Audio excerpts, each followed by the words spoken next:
अगर आप second year के स्टूडेंट हैं और केमिस्ट्री के आने वाले बोर्ड के एग्जाम के लिए बहुत ज्यादा परेशान हैं, तो ये वीडियो आप ही के लिए है, क्योंकि आज हम इस वीडियो में सॉल्व करने वाले हैं न्यूटन-सिन का मिड टर्म पेपर।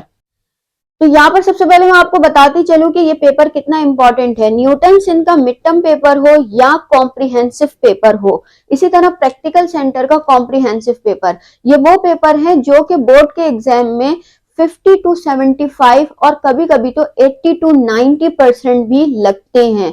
तो इसीलिए आप लोगों की परेशानी को दूर करने के लिए मैंने इस पेपर को सॉल्व किया है, सेकेंड ईयर केमिस्ट्री न्यूटन-सिन मिड टर्म पेपर। तो अगर आप चैनल पर नए हैं तो चैनल को सब्सक्राइब कर लीजिएगा, क्योंकि आने वाले कॉम्प्रिहेंसिव पेपर न्यूटन-सिन के और प्रैक्टिकल सेंटर के सॉल्यूशंस भी आपको इसी चैनल से मिलेंगे। अस्सलाम वालेकुम, मैं हूँ YGS। तो हम स्टार्ट करते हैं न्यूटन-सिन के पेपर को। ये जो न्यूटन-सिन का पेपर है केमिस्ट्री का, इसका जो सेक्शन बी है, क्योंकि सेक्शन 1 आपको पता है कि हमारे पास जो है वो MCQs होते हैं, हम सेक्शन बी से स्टार्ट करते हैं। सेक्शन बी में हमारे पास है attempt any 9 question from this section, each question carry 4 marks. 4 number का जो है वो हर सवाल होगा, 9 सवाल आपको हल करने होंगे। तो सबसे पहला सवाल आता है डिफाइन द फॉलोइंग टर्म्स, जिसमें आ जाता है हमारे पास homologous series, functional group, catenation, racemic mixture.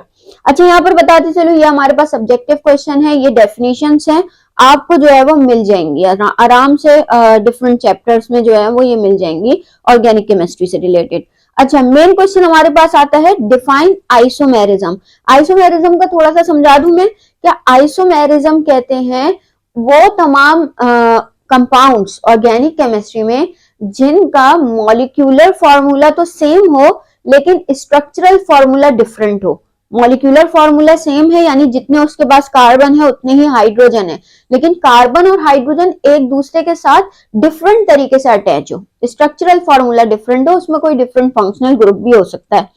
ठीक है, draw the possible functional group isomer of, यह आ गया सॉल्व करने का क्वेश्चन कि आपको दिए हुए हैं, एक दिया हुआ है ये, जिसको आपको बनाना है C3H6O, ठीक है, और एक आपको दिया हुआ है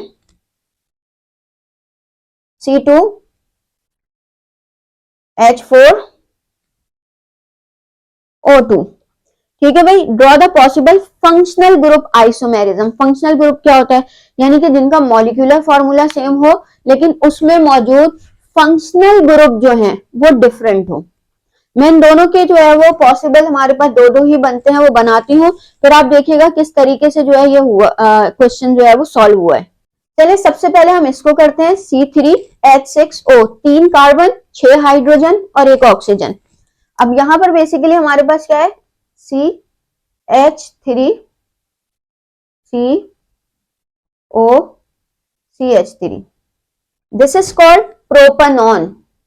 ठीक है, अच्छा ये मैं आपको बता दूं, ये फंक्शनल ग्रुप आपको पढ़ने पड़ेंगे। फंक्शनल ग्रुप से रिलेटेड, नोमेनक्लेचर से रिलेटेड तमाम वीडियोस मेरे चैनल पर मौजूद हैं, तो आप वहां पर जाकर जो है वो इनको अच्छी तरीके से समझ सकते हैं, अगर आपको जो है वो अब तक फंक्शनल ग्रुप की समझ में नहीं आई है तो। ठीक है, ये कीटोन ग्रुप है हमारे पास, ये इसको कहते हैं प्रोपेनॉन। ठीक है, अब देखिए इसमें 1 कार्बन, 2 कार्बन, 3 कार्बन है, 3 हाइड्रोजन, 3 हाइड्रोजन, 6 हाइड्रोजन है और 1 ऑक्सीजन है। अब हम देखते हैं इसका दूसरा आइसोमर क्या बन सकता है, तो CH3 CH2 CHO। CHO is the functional group of aldehyde.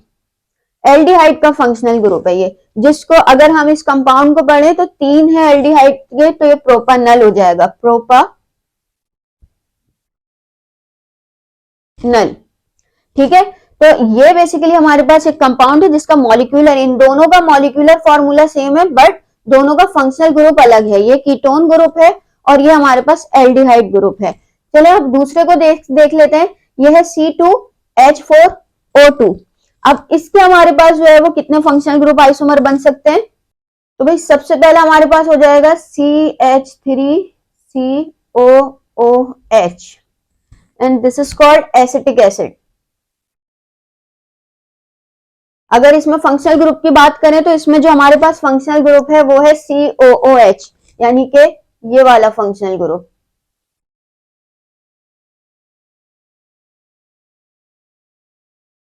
COOH जिसे हम कार्बोक्सिलिक एसिड भी बोलते हैं। ठीक है भाई, दूसरा जो बनाएंगे वो हम इसी में से जो हमारे पास ईस्टर होते हैं, ईस्टर से निकालेंगे। ईस्टर ग्रुप हमारे पास है COO, यहां पर भी R होता है, यहां पर भी R होता है, तो यहां पर जो R है उस पर हम H लिख देंगे और यहां पर जो R है उसमें हम CH3 लिख देंगे। फिर दोबारा मैं इसको थोड़ा सा ओपन करके बताऊं कि हमारे पास ये वाला फंक्शनल ग्रुप ईस्टर होता है, ये ईस्टर होता है, इन दोनों तरफ कार्बन की चेन लगती है, एक हमारे पास यहाँ पे हाइड्रोजन हो गई और यहाँ पर CH3 हो गया, ये बनता है हमारे पास मिथाइल मीथानोएट, इसका नाम है मिथाइल मीथानोएट। ठीक है भाई, तो ये हमारे पास क्या है, बेसिकली पहला क्वेश्चन का पार्ट 2 सॉल्व हुआ है। अच्छा जी, सॉरी पहला नहीं, क्वेश्चन नंबर 2 का जो है ये हमारे पास सेकंड क्वेश्चन था, सेकंड क्वेश्चन का जो है वो बेसिकली ए सॉल्व हुआ है। अब सेकंड क्वेश्चन का बी है हमारे पास, draw the cis isomer and trans isomer of 1,2 dichloroethene. अच्छा, सिस, ये मैं बी कर रही हूं, cis and trans isomer of 1,2 dichloroethene, 1,2 dichloroethene, यानी कि इथीन का मॉलिक्यूल है जिसके पहले और दूसरे दोनों कार्बन में जो है वो हमारे पास हाइड्रोजन बॉन्ड लगा हुआ है। तो अब हम इसको क्या करेंगे, इसका सिस और ट्रांस आइसोमर बताएंगे। देखिए सिर्फ सिस और ट्रांस आइसोमर क्या चीज है, बेसिकली इसमें हमारे पास जो भी हमारे पास फंक्शनल ग्रुप होता है ना, जैसे इसमें क्लोरीन है तो क्लोरीन सेम पोजीशन पर लगे हुए हो, ठीक है, और ट्रांस में क्या होता है कि क्लोरीन अलग अलग पोजीशन पर लगे हुए हो। क्या मतलब, सॉल्व करके बताते हैं। सबसे पहले तो हम करते हैं इथीन को बनाते हैं, कार्बन कार्बन और डबल बॉन्ड इथीन। अच्छा, पहली पर भी क्लोरीन है, दूसरी पर भी क्लोरीन है, आपने क्या किया, नॉर्मली तौर पर ये क्लोरीन लिखा, यहां पर भी ऊपर क्लोरीन लिखा और उसके बाद एक हाइड्रोजन नीचे बना दी, या एक हाइड्रोजन नीचे बना दी। This is called cis, chlorine same position पर है, इस कार्बन के भी ऊपर ही है, इस कार्बन के भी ऊपर ही है, तो ये कहलाएगा सिस आइसोमर, सिस आइसोमर। अब ट्रांस आइसोमर में क्या होगा, ट्रांस आइसोमर, क्लोरीन एक यहां पर है, दूसरी क्लोरीन यहां पर होगी, यानी कि ये कुछ इस तरीके से होगा, ये क्लोरीन, ये हाइड्रोजन डबल बॉन्ड, ये क्लोरीन, ये हाइड्रोजन। अब आप खुद दोनों का जो है वो डिफरेंस देखें कि इसमें हमारे पास क्लोरीन सेम डायरेक्शन पे है, that's why it is called cis isomer, ठीक है, और इसमें बेसिकली क्लोरीन यहाँ पर है और एक क्लोरीन यहाँ पर है, हाइड्रोजन यहाँ पर है, एक हाइड्रोजन यहाँ पर है, तो ये हमारे पास कहलाएगा ट्रांस आइसोमर। ठीक है भाई, ये हमारे पास सॉल्व हो गया एक तरीके से एक क्वेश्चन। ठीक है, अब ये पूरे 4 नंबर है, आधा नंबर आधा नंबर आधा आधा, 2 नंबर 3 नंबर 4 नंबर। ठीक है भाई, नेक्स्ट क्वेश्चन की तरफ बढ़ते हैं। जो हमारा तीसरा क्वेश्चन है वो है right a note any one of the following. Subjective question है, देखिए सब्जेक्टिव क्वेश्चन इसलिए नहीं बता रही क्योंकि वो आपने सिर्फ याद करना है, आपने बुक खोलनी है, नोट्स खोलने हैं, जो भी बुक है नोट्स है आपके पास वो खोलनी है और उस पर टाइम लगाकर उसे याद करना है, या अगर आप ओन वर्डिंग लिख सकते हैं तो उसे एक दफा पढ़कर ओन वर्डिंग जो है वो आप उसे लिख दें, क्योंकि ये सिर्फ सब्जेक्टिव क्वेश्चन है, जिसमें हमारे पास आता है destructive distillation of coal, reforming of petroleum. Reforming of petroleum बहुत ही इंपॉर्टेंट है, हर साल ही आता है। इसके बाद हमारे पास है चौथा, what is functional group. Functional group क्या है, वही बात है, इन्होंने एक तरीके से रिपीट कर दिया। फंक्शनल ग्रुप की डेफिनेशन ऊपर डेफिनेशन में भी दी हुई है और यहाँ पर भी क्वेश्चन में दी हुई है, तो वही डेफिनेशन ही है। Predict the functional group present in the structures given below. हमारे पास नीचे 3 स्ट्रक्चर दिए हुए हैं, उन 3 स्ट्रक्चर से हमें फंक्शनल ग्रुप बताने हैं। ठीक है, बहुत आसान क्वेश्चन है, 4 दिए हुए हैं बेसिकली इन्होंने, सॉरी 3 दिए हुए इन्होंने, ठीक है, और मेरे ख्याल से तीसरे में हमारे पास हाँ, तो ये 3 दिए हुए, इसमें से हमें फंक्शनल ग्रुप निकालने हैं। हो सकता है किसी में 2 फंक्शनल ग्रुप हो सकता है कि सिर्फ एक ही फंक्शनल ग्रुप हो। तो चले इसको सॉल्व करते हैं। मैं पहले इसे रब कर दूं। अच्छा जी, ये हमारे पास है, इसमें हमने जो है वो क्या चीज देखनी है, फंक्शनल ग्रुप देखना है। तो यहाँ पर मैं बता दूं, ये मेरे पास है CN, साइनाइड ग्रुप को कहते हैं, और साइनाइड ग्रुप को बेसिकली ऑर्गेनिक केमिस्ट्री में नाइट्राइल ग्रुप कहते हैं। तो यहाँ पर मौजूद है नाइट्राइल ग्रुप, नाइट्राइल ग्रुप जो कि मेरे पास होता है CnR, यानी कि बेसिकली यहाँ पर कोई भी कार्बन की चेन है और CN आपस में ट्रिपल बॉन्ड से जुड़े हुए होते हैं। ठीक है, और अगर इस कंपाउंड का नाम भी बाय चांस इन्होंने पूछा नहीं है, लेकिन मैं आपके लिए बता देती हूँ, ये मेरे पास मिथाइल साइनाइड है, मिथाइल साइनाइड। ठीक है, फिर उसके बाद यहाँ पर आए। देखिए यहाँ पर थोड़ी सी अकल लगानी है, क्योंकि मैं 4 नंबर का सवाल है और 3 दिए हुए हैं, इसका मतलब कि किसी में 2 हमारे पास फंक्शनल ग्रुप हो सकते हैं। तो पहला फंक्शनल ग्रुप तो ये रहा, डबल बॉन्ड। ठीक है, डबल बॉन्ड। और दूसरा फंक्शनल ग्रुप ये रहा, कार्बन के साथ अटैच है हाइड्रोक्सिल ग्रुप, हाइड्रोक्सिल ग्रुप। आपको पता है हाइड्रोक्सिल ग्रुप किसको कहते हैं, OH को। तो ये OH जुड़ा हुआ है। ठीक है, डबल बॉन्ड भी है, और ये हमारे पास हाइड्रोक्सिल ग्रुप भी यहाँ पर मौजूद है। और अगर देखें तो ये हमारे पास इथीन है, इथीन के साथ ये OL भी है। तो इसके अगर देखें इसका ऑर्गेनिक नेम क्या होगा, तो हम इसको जो है 1 हाइड्रोक्सी इथीन भी कह सकते हैं, 1 हाइड्रोक्सी इथीन। ठीक है, और अगर इसको देखें तो ये रहा इसमें फंक्शनल ग्रुप, ये R हो गया, ये R हो गया, यानी कि यहां पर है ईस्टर, RCOOR।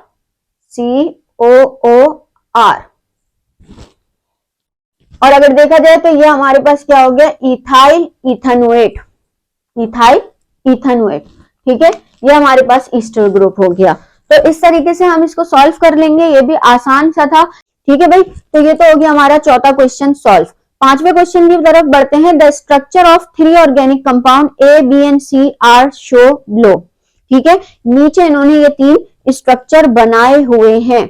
अब उसके रिलेटेड उन्होंने कुछ सवाल पूछे। Draw the hybrid orbital structure of A showing bond.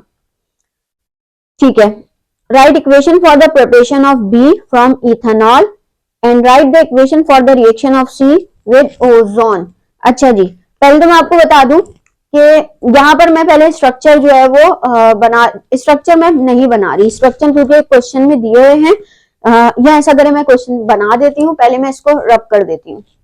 चलिए जी, ये मेरे पास मौजूद है, एक ये स्ट्रक्चर है, एक ये, इसका नाम A दिया हुआ है इन्होंने। ठीक है, ये A है, ये B है, ये C है। अब इन्होंने उससे रिलेटेड क्वेश्चन है, सबसे पहले तो A B C को रिकॉग्नाइज करें आप। देखें भाई ये सिंगल बॉन्ड है, एक कार्बन के साथ 3 अटैच, यानी कि CH3 तो ये तो है मेरे पास A जो है वो है मेरे पास इथेन। यहां पर डबल बॉन्ड आ गया, B मेरे पास है इथीन, और ट्रिपल बॉन्ड हमें शो कर रहा है कि ये है हमारे पास इथाइन। ठीक है भाई, अब हमसे पूछा क्या है, हमसे पूछा है कि draw the hybrid orbital structure of a showing bond. Hybrid orbital structure बनाना है, जो इससे पहले भी मैं एक सोल्यूशन में जो है वो बना चुकी हूँ, फिर भी मैं इथेन का हाइब्रिड स्ट्रक्चर ऑर्बिटल यहाँ पर बना रही हूँ कि हमारे पास होता ये है। सबसे पहले कार्बन को देखते हैं, कार्बन ये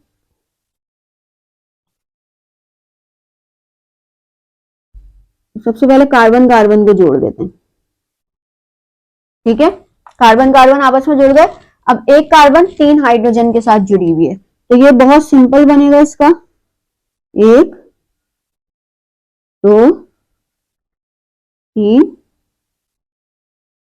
1 2 3, ये कार्बन है, और ये 3 बेसिकली इसके साथ हाइड्रोजन अटैच हैं।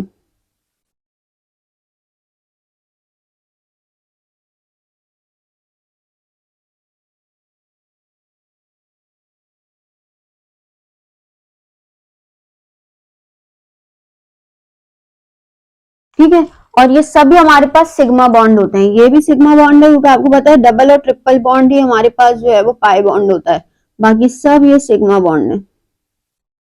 3 3 6 1 7, 7 सिग्मा बॉन्ड इधर मौजूद है। ठीक है भाई, इस तरीके से जो है ये हमारे पास इसकी हाइब्रिड ऑर्बिटल बनता है। ठीक है, अब दूसरे वाले का कोई क्या क्वेश्चन है, दूसरे वाले का क्वेश्चन है write the equation for the write equation for the preparation of B from ethanol. Ethanol से बी यानी कि इथीन हम कैसे प्रिपेयर करेंगे। तो यहां पर मैं इसकी इक्वेशन लिख देती हूं इस जगह पर, इथेनॉल यानी कि CH3 CH2 OH, ये हमारे पास है इथेनॉल। और इथेनॉल से में जब हम इथेनॉल को सल्फ्यूरिक एसिड से गुजारते हैं, आपको पता है सल्फ्यूरिक एसिड क्या करता है, वाटर कंटेंट को निकालने की यानी डिहाइड्रेट करने की सलाहियत रखता है। ठीक है भाई, और डिहाइड्रेट करने के लिए ये क्या करेगा, इसमें से एक हाइड्रोजन, समझे एक हाइड्रोजन यहां से निकाली और OH यहां से निकाला। ठीक है, तो वाटर तो इसमें से निकल जाता है और साथ में फिर हमारे पास क्या बचता है, इधर CH2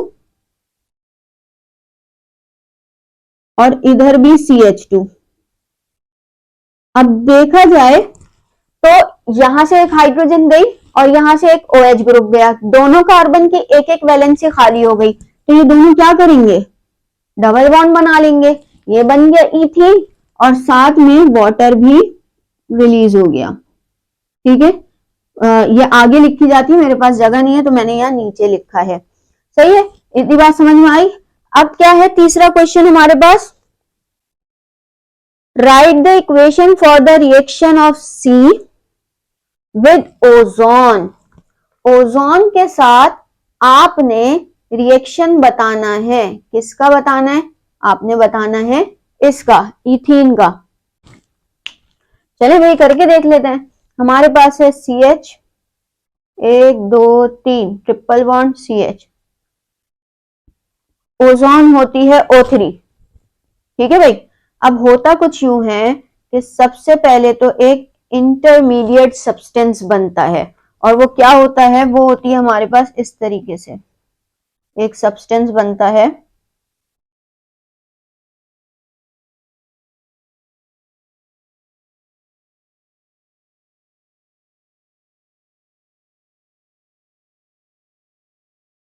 जो हमारे पास कहलाता है ओजोनाइड।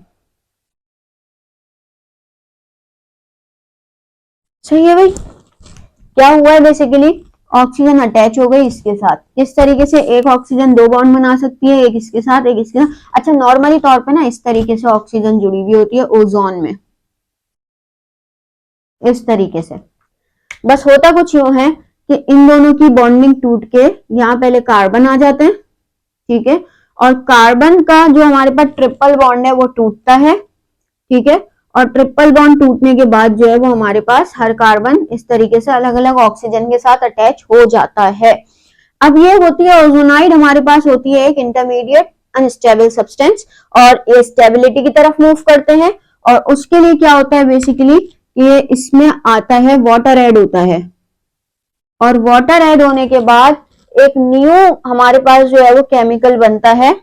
वो न्यू केमिकल मैं यहां पर बना देती हूँ, इसके आगे ही होगा, या एक मिनट मैं इसको प्रॉपर तरीके से जो है वो इस तरह लिख देती हूँ। अच्छा जी, अब क्या होगा बेसिकली, एक C डबल बॉन्ड, एक C डबल बॉन्ड, 2 3 4। सिर्फ और सिर्फ हमारे पास होता यह है कि इसमें से एक ऑक्सीजन निकल जाती है। ठीक है, ऑक्सीजन निकलना क्योंकि ये पानी की मौजूदगी में होता है, एक ऑक्सीजन निकलती है और ये बन जाता है ग्लाइऑक्सिल। ठीक है, ग्लाइऑक्सिल, ये हमारे पास जो है वो रिएक्शन होता है किसका, इथीन का ओजोन के साथ। याद रख लेगा ओजोन के साथ ये इसके साथ जो है वो रिएक्शन होगा। ठीक है, आगे क्वेश्चन की तरफ बढ़ते हैं। हमारा अगला क्वेश्चन है question 6, define free radical, give step by mechanism free radical reaction between methane and chlorine in the presence of sunlight, why free radical reaction take place in the presence of sunlight. पूरे question का answer करते हैं, इसको पहले रब कर देती हूं मैं। अच्छा, फ्री रेडिकल क्या होता है पहले ये देख लेते हैं। असल में एटम जब फ्री स्टेट में पाया जाता है, यानी कि जब उसमें जो है वो पेयरिंग कंप्लीट ना हो, यानी जैसे क्लोरीन है, क्लोरीन के पास जो है वो आउटरमोस्ट शेल में 7 इलेक्ट्रॉन होते हैं, इसको अपना शेल कंप्लीट करने के लिए 1 इलेक्ट्रॉन रिक्वायर्ड होता है। तो जब ये बिल्कुल इस कंडीशन में होगा ना, तो ये फ्री रेडिकल होगा। ठीक है, हम इसके ऊपर ये लिखेंगे। नॉर्मली आपको पता होगा क्लोरीन डायटोमिक मॉलिक्यूल है, ये हमारे पास इस तरीके से मौजूद होता है। ठीक है, लेकिन जब कभी ये क्लोरीन टूट जाए, ठीक है, तो ये फ्री रेडिकल बन जाता है। और जब हम फ्री रेडिकल की बात करते हैं तो ये highly highly highly highly reactive होते हैं, यानी बहुत तेजी के साथ रिएक्ट करते हैं। ठीक है भाई, ये हो गए फ्री रेडिकल क्या होते हैं, ये समझा दिया मैंने आपको। अब है बात कर रहे हैं ये कि give step by mechanism free radical react between methane and chlorine. अच्छा, यहां पर जो है वो बेसिकली अगर मैं बात करूं तो मीथेन CH3 और क्लोरीन का रिएक्शन है ये। ठीक है, जिसके नतीजे में, अच्छा मीथेन CH4 होती है, सॉरी, जिसके नतीजे में हमारे पास बनता है CH3 Cl plus HCl। Step by की बात करें तो हमारे पास स्टेप बाय रिएक्शन क्या होता है, सबसे पहले सनलाइट की मौजूदगी में, अच्छा आगे एक और चीज भी है, वो ये लिखी हुई है इन्होंने कि why free radical reaction take place in the presence of sunlight. तो इसका अभी मैं जो है वो आपको बताती हूँ कि इसका क्या साइंटिफिक रीजन है और ऐसा क्यों होता है। तो सबसे पहले तो मैं आपको बता दूं, सबसे पहले क्लोरीन जो कि ये है, ये सनलाइट की मौजूदगी में टूटती है और हमारे पास क्लोरीन फ्री रेडिकल बनाती है। अब ये तो हाईली रिएक्टिव है, ये हाईली रिएक्टिव है तो ये कोशिश करती है कार्बन से हाइड्रोजन को आउट करे, ठीक है, और हाइड्रोजन की जगह ले ले, और ये यही करेगी। ये है CH4, सबसे पहले ये क्लोरीन के साथ जुड़ेगी। अब होता ये है कि ये एक क्लोरीन जब जाती है तो ये बनता है CH3 Cl। ठीक है, अब यहां से एक हाइड्रोजन निकल जाती है। अब जैसे ही यहां से एक हाइड्रोजन निकलती है, वो क्या करेगी, वो बेचारी भी अकेली हो गई। तो भाई क्लोरीन दो टूटी थी ना, एक क्लोरीन तो इधर आके अटैच हो गई, दूसरी क्लोरीन हमारे पास मिल जाती है इसके साथ और बन जाता है HCl। ठीक है, लेकिन फिल्म अभी बाकी है मेरे दोस्त। अब क्या होता है, अब हमारे पास है ये, अब ये आता है CH3 Cl, वही क्लोरीन का रिएक्शन अभी चले ही जा रहा है। यहाँ पे फिर क्लोरीन, अच्छा यहाँ पर मैं एक क्लोरीन नहीं बल्कि दोनों ही क्लोरीन के उसमें लिख रही हूँ। अच्छा एक मिनट, दूसरा स्टेप भी पहले मैं लिख देती हूँ यहाँ पे, क्योंकि हम स्टेप बाय स्टेप कर रहे हैं। H प्लस क्लोरीन, तो ये बन गया HCl। ठीक है, सबसे पहले हम इस तरीके से लिखेंगे मेन रिएक्शन, फिर मेन रिएक्शन के बाद हमारी पहली इक्वेशन ये हो गई, फिर दूसरी इक्वेशन का ये जो हमारे पास ये आया है, ये हमारी दूसरी equation CH3 Cl plus chlorine, और अब ये हो जाएगा CH2, क्योंकि एक और हाइड्रोजन निकली और एक और क्लोरीन आ गई और वो HCl बना दिया उसने। फिर ये हमारे पास CH2Cl रिएक्शन पे जाएगा, फिर क्लोरीन के साथ रिएक्ट करेगा, फिर वो जो एक हाइड्रोजन है वो निकलेगी और फिर बन जाएगा CHCl3 प्लस HCl। फिर दोबारा ये चीज रिएक्शन पे जाएगी CHCl3 प्लस क्लोरीन, और अब की बार आखिरी हाइड्रोजन भी निकल जाएगी CCl4, this is carbon tetrachloride, और फिर उसके बाद ये हमारे पास HCl बन जाएगा। ठीक है भाई, इस तरीके से सॉल्व होगा। और इन सब में एक चीज है, वो है सनलाइट। Y sunlight? होता यह है, नॉर्मली तौर पर कोवलेंट बॉन्ड टूटता है तो वो क्या होता है कि उसमें इलेक्ट्रोनेगेटिविटी का जो बेसिकली वो आता है फर्क, जैसे फर्स्ट के तौर पे हमारे पास है HCl। अब HCl टूटेगा ना तो हमारे पास इलेक्ट्रोनेगेटिविटी के डिफरेंस की वजह से H पॉजिटिव हो जाएगा, क्लोरीन नेगेटिव। ठीक है, इलेक्ट्रोपॉजिटिव का क्या है, डिफरेंस है, जिसकी वजह से ये इलेक्ट्रॉन ले जाएगा, ये इलेक्ट्रॉन ले जाएगा और इसे अपना इलेक्ट्रॉन छोड़ना पड़ेगा। अभी दोनों की, क्लोरीन के दोनों मॉलिक्यूलों की इलेक्ट्रोनेगेटिविटी सेम है, कोई भी इलेक्ट्रॉन छोड़ने के लिए तैयार नहीं है। और जब इलेक्ट्रॉन छोड़ने के लिए तैयार नहीं है तो भाई ये टूटेंगे कैसे? इनको तोड़ने के लिए बहुत ज्यादा एनर्जी चाहिए होगी, और वो बहुत ज्यादा एनर्जी हमें सिर्फ और सिर्फ सनलाइट से ही मिलती है। कि सनलाइट व्हाइट लाइट होती है, साथ इसमें जो है वो हमारे पास कलर्स होते हैं, और 7 कलर की अलग अलग वेवलेंथ होती है। तो जो हमारे पास शॉर्ट वेवलेंथ होती है उनमें एनर्जी बहुत ज्यादा होती है, और वही एनर्जी हमारे पास इन क्लोरीन को तोड़ने के लिए इस्तेमाल की जाती है। दैट्स व्हाई इसमें हमारे पास जो है वो क्या चीज मौजूद है, या इस रिएक्शन में सनलाइट जरूरी होती है। ठीक है भाई, नेक्स्ट क्वेश्चन की तरफ चलते हैं। अच्छा जी, हमारा नेक्स्ट क्वेश्चन है question number 7। Give equation for the following reaction. हमारे पास ABCD 4 रिएक्शंस हैं जो कि वर्डिंग में दिए हुए हैं, और हमें उसके जो है वो क्या लिखने हैं, रिएक्शंस लिखते हैं, यानी कि रिएक्शन बताने कि दोनों रिएक्शन करके क्या प्रोडक्ट बनाएंगे। तो चले मैं पहले इसको रब कर देती हूँ। अच्छा जी, सबसे पहला हमारे पास रिएक्शन है कि reaction of chlorine with acetylene. Acetylene किसे कहते हैं? एसिटाइलिन ट्रिपल बॉन्ड इथीन को कहते हैं, यानी कि CH ट्रिपल बॉन्ड CH। ये रिएक्ट करेगा क्लोरीन के साथ, तो हमारे पास क्या बनेगा? हमारे पास बनता है सबसे पहले तो इसका जो ट्रिपल बॉन्ड है उसमें से एक बॉन्ड टूटेगा, और वो एक बॉन्ड किस तरीके से, हमारे पास CH डबल बॉन्ड CH, एक क्लोरीन यहां आके लग जाएगी, एक क्लोरीन यहां आके लग जाएगी। फिर ये दोबारा रिएक्शन की तरफ जाएगा, एक और क्लोरीन के साथ रिएक्ट करेगा, और फिर ये हमारे पास हो जाएगा CH CH, एक क्लोरीन यहां, एक यहां, एक यहां, एक यहां।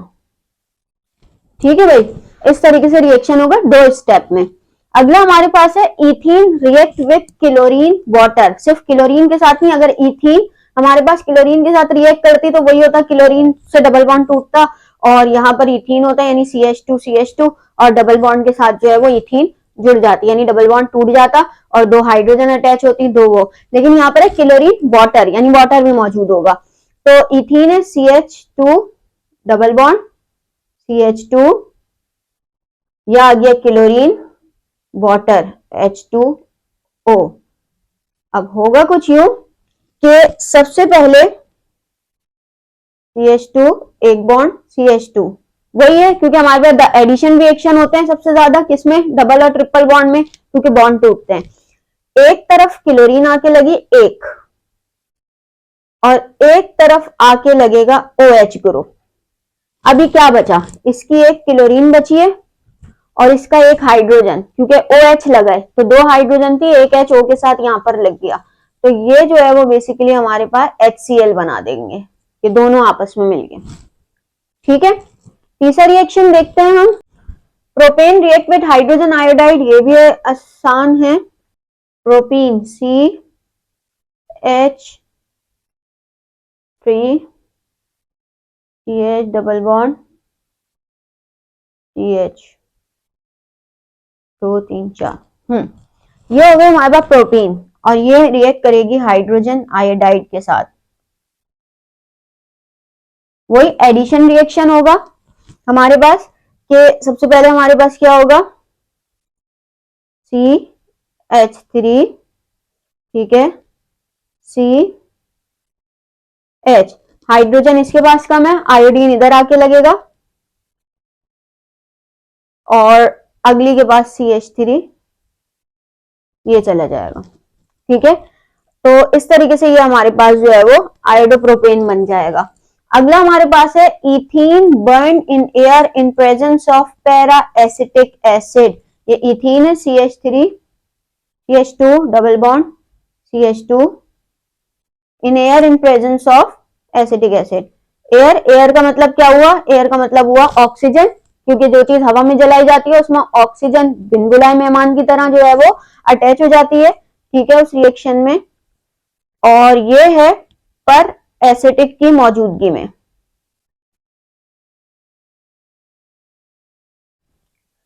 तो वही चीज होगी, डबल बॉन्ड टूटेगा और ये हमारे पास इस तरीके से बन जाएगी CH2 CH2, ये चीज। ठीक है, अब हुआ क्या है, अच्छा बेसिकली बैलेंस करने के लिए हम यहाँ पर हाफ ऑक्सीजन कर देंगे कि भाई ये हाफ ऑक्सीजन है।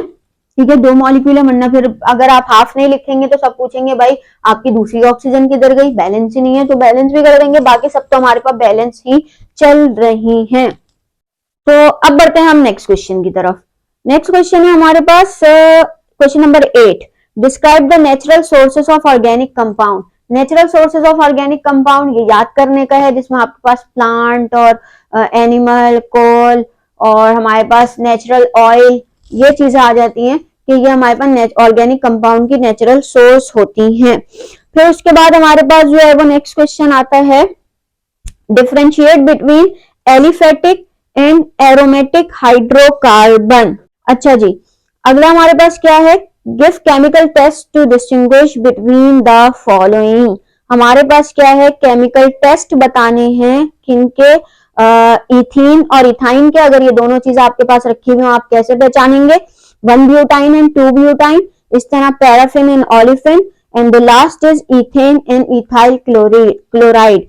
हमें जो है वो सिर्फ ये बताना है, गिव केमिकल टेस्ट, कौन सा केमिकल टेस्ट आप इसमें करेंगे। तो मैं इसको रब कर देती हूँ ताकि इस क्वेश्चन को सॉल्व करें। चलिए भाई, अब हम करते हैं केमिकल टेस्ट, इथीन और इथाइन। इथीन और इथाइन का केमिकल टेस्ट जो होता है वो होता है एसिडिक कैरेक्टर। अब बेसिकली होता कुछ यूं है एसिडिक कैरेक्टर में कि हमारे पास इसके पास होते हैं triple bond, due to triple bond ethyne is more acidic than ethene। तो बेसिकली किसी भी बेस के साथ रिएक्ट करके ये फॉर्म करती है पीपीटी। इट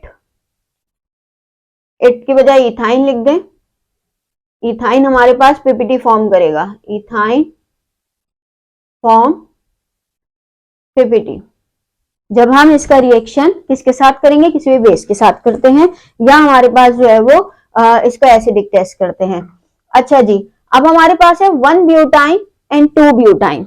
अच्छा, इसमें हम क्या चीज बेसिकली इसको किस तरीके से हम डिस्टिंग्विश करेंगे, तो पहले मैं आपको बता दूं 1 ब्यूटाइन। ब्यूटाइन किसको कहते हैं, CH3 CH ब्यूटाइन है, यानी कि ट्रिपल बॉन्ड होंगे, CH चार तो पहले कर दें, ट्रिपल बॉन्ड यहां बना देते हैं। ठीक है, और 1 ब्यूटाइन और 2, ये 2 ब्यूटाइन बनाई है मैंने, CH3, ये 2 ब्यूटाइन है।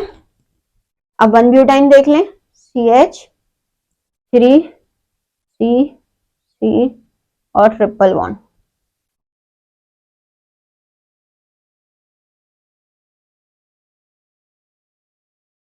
अब देखिए 1 ब्यूटाइन में ये ड्यू टू ट्रिपल बॉन्ड ये जो हाइड्रोजन है, ये हमारे पास क्या है, टर्मिनल हाइड्रोजन एसिडिक है।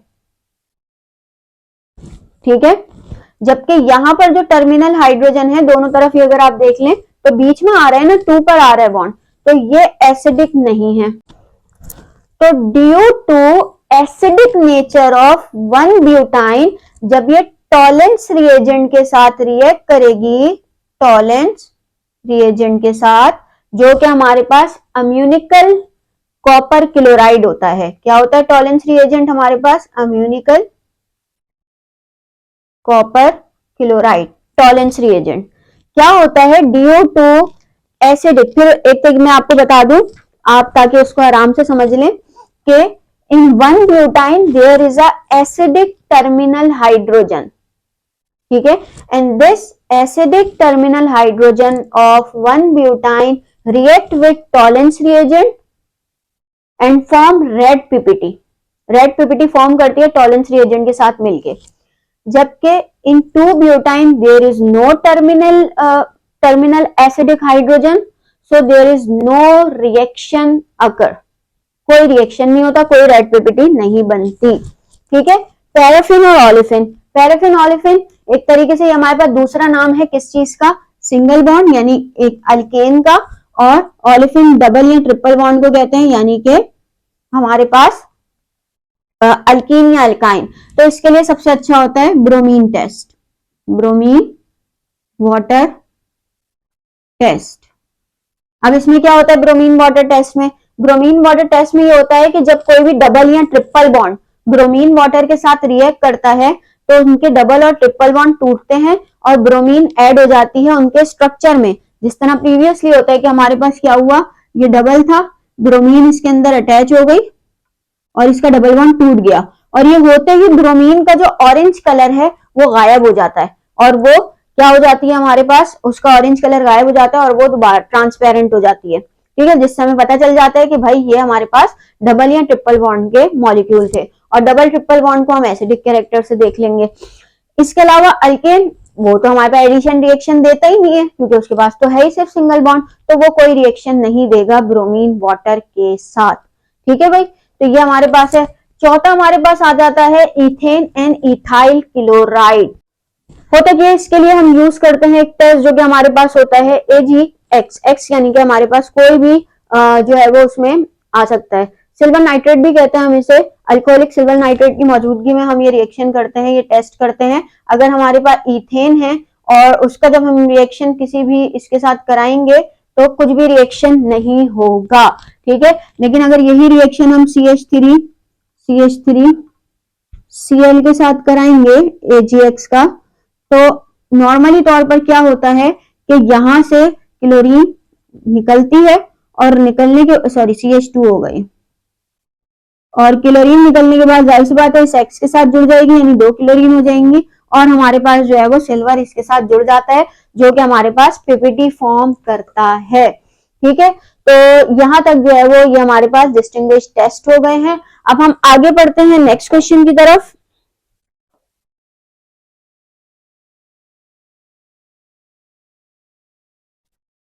अच्छा जी, नेक्स्ट क्वेश्चन हमारे पास क्वेश्चन नंबर 9 है, सॉरी 9 अभी हमने सॉल्व किया है। Question number 10, what are alkyl halide, classify them with an example of each, draw the orbital structure of CH3Cl।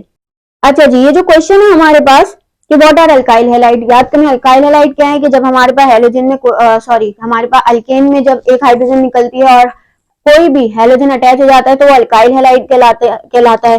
Classify them with one example of each, classify कर दिएगा, हमारे पास जो है वो प्राइमरी अल्काइल हैलाइड होते हैं, secondary tertiary, ये सब याद करने का मटेरियल है। जो मेन चीज है वो क्या चीज है हमारे पास, वो ये कह रहे हैं draw the orbital structure of methyl chloride. बहुत आसान है भाई, मिथाइल क्लोराइड का ऑर्बिटल स्ट्रक्चर बताना है। ठीक है, तो वो हम किस तरीके से, ये हमारे पास मिथाइल क्लोराइड पहले मैं बता दूं CH3Cl है, यानी कि कार्बन, उस कार्बन के साथ हमारे पास अटैच होती है यहां पर हाइड्रोजन, हाइड्रोजन s ऑर्बिटल से अटैच होती है, इसलिए हम इसको इस तरीके से दायरे में लिखेंगे। क्लोरीन का p ऑर्बिटल ही अटैच होगा, इसलिए क्लोरीन के साथ हम p ऑर्बिटल ही जोड़ेंगे। ठीक है, ये इतना आसान सा जो है वो इसका बन जाएगा। अच्छा, बेसिकली 4 तरफ के बनाने, अब आप किसी भी तरफ क्लोरीन को जोड़ दें कोई मसला नहीं है, इस तरफ जोड़ दें, इस तरफ जोड़ दें, इस तरफ जोड़ दें या इस तरफ जोड़ दें, इट्स ओके। 4 अलग अलग कोनों पे भी आप इस तरीके से बना सकते हैं, यूं भी बना सकते हैं, यूं ज्यादा अच्छी बन जाएगी। This is chlorine and these all are hydrogen। ठीक है भाई, ये भी हो गया, आसान सा है ये भी। अब हमारे पास क्या है, क्वेश्चन नंबर 11, ये 10 था, अब 11 है। Write the structural formula of the following, picric acid, resorcinol, 3-chlorobenzamide and divinyl acetylene. इनके सिर्फ स्ट्रक्चर बनाने हैं, हम जल्दी से बना लेते हैं, मैं इसको रब कर देती हूँ। अच्छा जी, 11वां क्वेश्चन, स्ट्रक्चरल फॉर्मूला बताना है। पहले पिक्रिक एसिड का देख लेते हैं। हमारे पास पिक्रिक एसिड बेसिकली हमारे पास फिनॉल से ही बनता है। हमारे पास ये इस तरीके से बेंजीन बनेगा एक तरीके से। यहाँ हमारे पास NO2 लगता है नाइट्रेट ग्रुप, यहाँ हमारे पास नाइट्रेट ग्रुप लगता है और एक यहाँ हमारे पास नाइट्रेट ग्रुप लगता है। हम इसको 1 3 5 ट्राई नाइट्रोफिनॉल भी कहते हैं। ठीक है भाई, तो ये इस तरीके से बनता है। अब आ जाता है हमारे पास रिसोर्सिनॉल। ये क्या है बेसिकली, ये हमारे पास दो अल्कोहल जब फिनॉल में आके लगते हैं, यानी कि एक हमारे पास ये तो फिनॉल कहलाता है, आपको पता है ये फिनॉल है। इसके साथ साथ अगर एक OH यहां पर भी आके लग जाए तो ये बन जाता है रिसोर्सिनॉल। ठीक है, अब हमारे पास आया 3 क्लोरो बेंजामाइड। ठीक है, बेंजा यानी कि बेंजीन रिंग है और 3 पर जो है वो क्लोरीन लगा हुआ है। ठीक है, बेंजामाइड है जिसके 3 पर क्लोरीन लगा हुआ है। तो सबसे पहले बेंजामाइड बनाते हैं।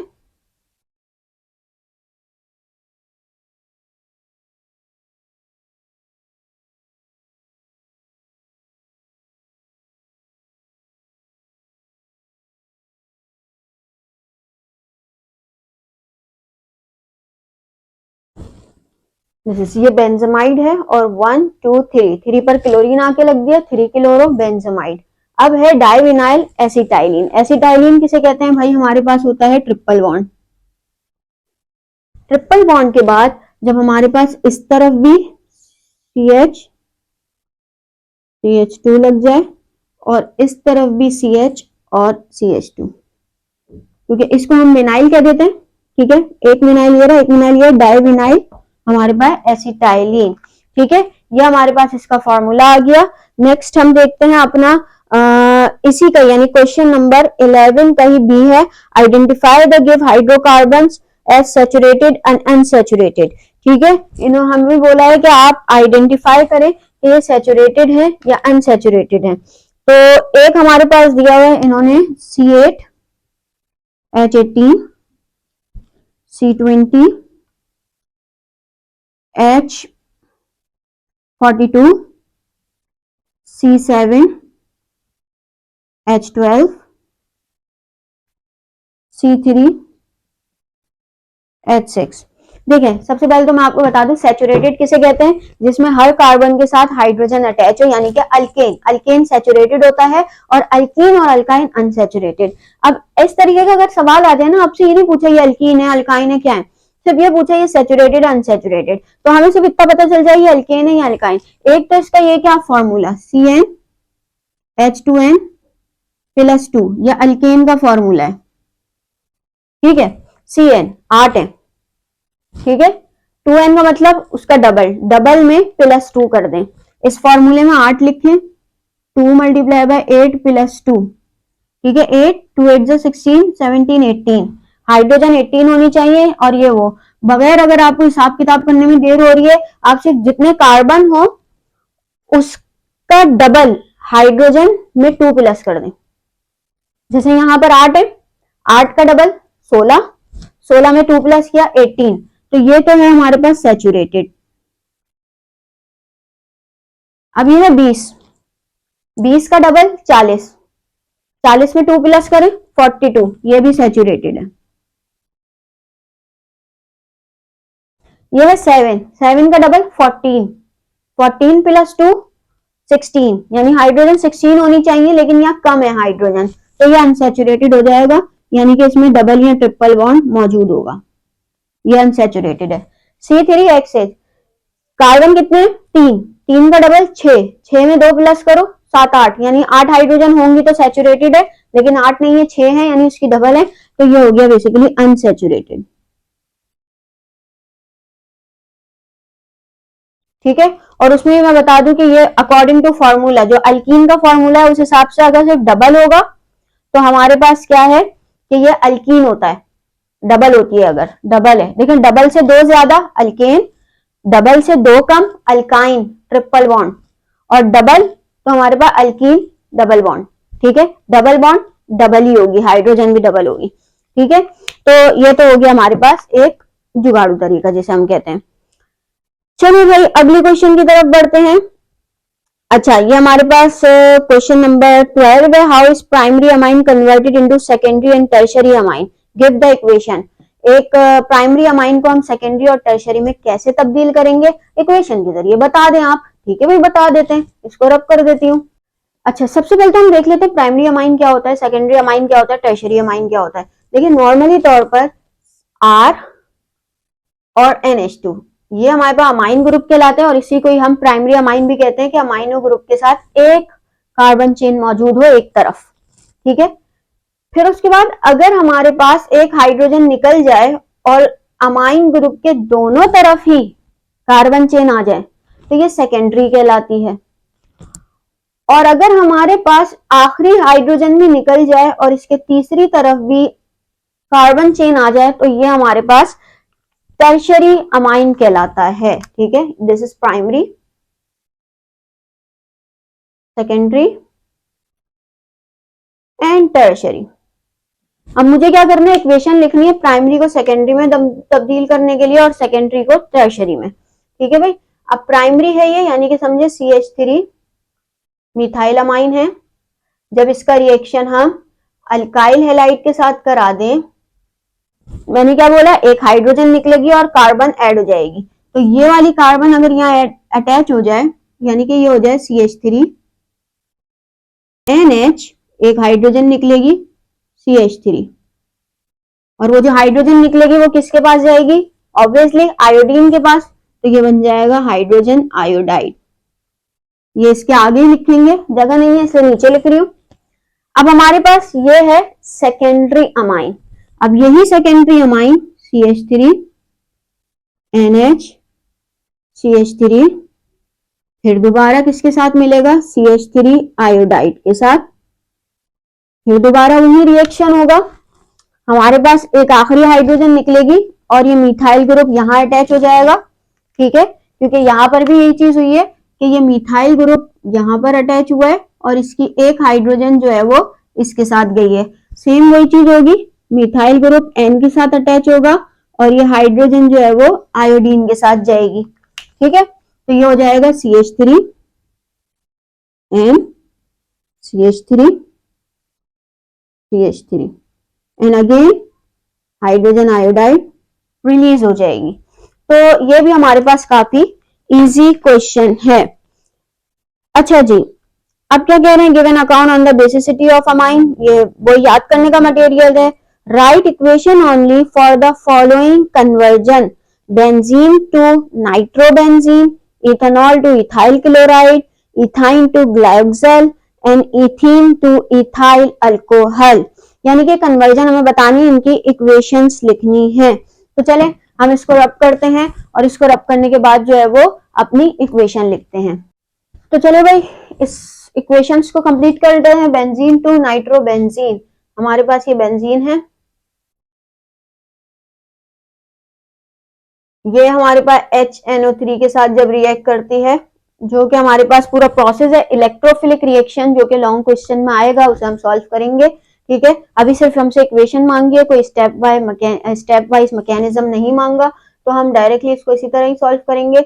अच्छा, sulphuric acid as a catalyst use होगा और ये हमारे पास नाइट्रो ग्रुप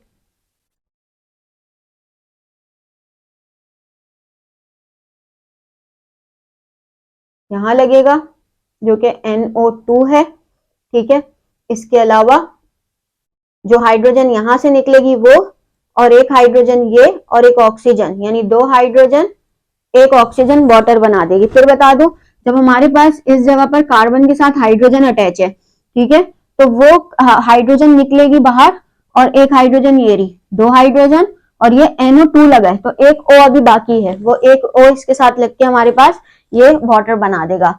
अब इथेनॉल है, इथेनॉल यानी कि CH3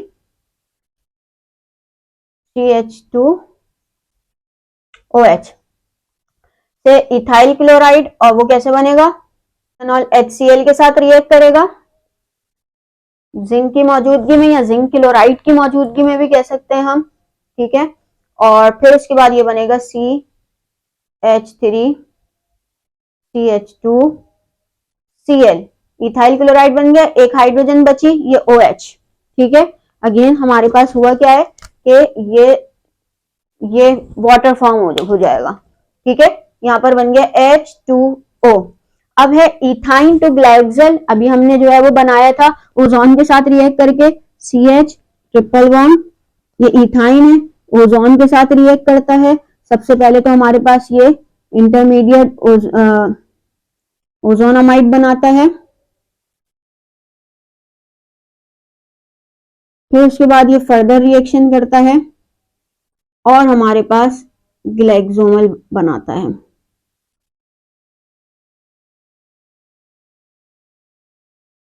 ठीक है, ग्लाइक्सोमल glyoxal.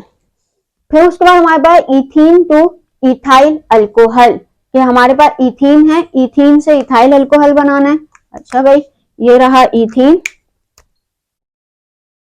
CH2 double bond CH2, और ये वाटर के साथ रिएक्ट करेगा इन the presence of sulphuric acid. अब क्या होगा, बेसिकली इथाइल अल्कोहल बनेगा ये, यानी कि CH3, एक हाइड्रोजन यहां जाएगी, CH2OH। ठीक है भाई, एक हाइड्रोजन इधर गई और OH ग्रुप इधर गया। अगर वाटर को तोड़े H एंड OH से निकलता है, H इधर OH इधर, और ये हमारे पास इस तरीके से फॉर्म हो जाएगा। तो ये हमारे पास क्वेश्चन नंबर 13 भी सॉल्व हो गया है। अब हमारे पास जो है वो लास्ट क्वेश्चन रहता है बी सेक्शन का। सबसे पहले है state Markovnikov rule. Give equation for the reaction between vinyl bromide and hydrogen bromide। ठीक है, हमारे पास मार्कोनिकॉफ रूल जो है वो भी आपको आसानी के साथ जो है ऑर्गेनिक केमिस्ट्री, जिसमें हमारे पास इथीन इथाइन का जिक्र है, यानी कि जो ऑर्गेनिक कंपाउंड वाला चैप्टर है वहां से मिल जाएगा, और उसकी एग्जाम्पल में यही इक्वेशन मौजूद है। Define a chiral carbon, give an example to justify your answer. Chiral carbon की डेफिनेशन भाई देखें, नॉर्मली तौर पर हमारे पास, क्योंकि एक दफा और बता चुकी हूँ कायरल कार्बन क्या होता है, मैं एक सिंपल सबसे पहले आपको बता दूं, when 4 valencies of carbon attached with 4 different group, the carbon is called chiral carbon। जैसे हमारे पास फर्स्ट तौर पे इथेन है, CH4, मीथेन CH4। अब इसमें एक कार्बन पर 4 हाइड्रोजन है, यानी चारों सेम वैलेंसीज हैं। लेकिन अगर फर्स्ट के तौर पे एक के साथ हाइड्रोजन है, एक के साथ OH ग्रुप है, एक के साथ NH2 है और एक के साथ COOH है। अब इस कार्बन के साथ चारों वैलेंसीज अलग अलग ग्रुप से जुड़ी हुई हैं, तो ये हमारे पास कहलाती है कायरल कार्बन। ठीक है, आई होप कि सेक्शन बी आपको समझ में आ गया होगा। अगर आपको ये सेक्शन बी के क्वेश्चन समझ में आए और आप चाहते हैं कि सेक्शन सी भी सॉल्व किया जाए, तो हमें कमेंट में जरूर बताइएगा। लेक्चर समझ में आया तो क्लासमेट्स के साथ जरूर शेयर कीजिएगा, पढ़ाई पर फोकस करते रहिएगा और अपना ख्याल रखिएगा, और कमेंट करना नहीं भूलिएगा। Thank you.